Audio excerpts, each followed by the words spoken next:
आदरणीय गुरुजन, मान्यवर आणि माझ्या प्रिय मित्रांनो, आज मी ज्या महान राजाबद्दल बोलणार आहे त्यांना नाव ऐकताच प्रत्येक मराठी माणसाच्या अंगावर शहारे येतात.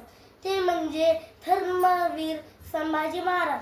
14 मे 1657 रोजी पुरंदर किल्ला इथे त्याचा जन्म झाला.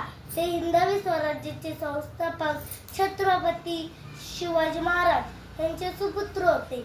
लहानपणापासूनच संभाजी महाराज अत्यंत बुद्धिमान, धाडसी आणि पराक्रमी होते. त्यांनी बुद्धभूषण हा संस्कृत ग्रंथही लिहिला.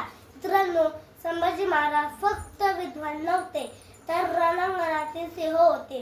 जेव्हा औरंगजेबाने स्वराज्य संपवण्यासाठी दक्षिणेत प्रचंड सैनिक आणले, तेव्हा संभाजी महाराजांनी 9 वर्ष त्याच्याशी भीषण संघर्ष केला. 1691 मध्ये शत्रूंनी त्यांना पकडले. त्याच्यावर अमानुष अत्याचार करण्यात आले. त्यांना धर्म बदलण्यास सांगितले गेले. ते एकदा लढले पण कधीही रुकले नाही.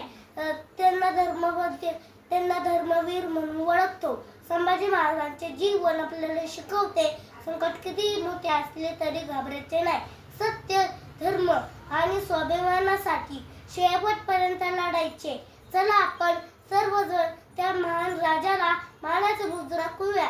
जय भवानी, जय शिवाजी, धर्मवीर संभाजी महाराज की जय.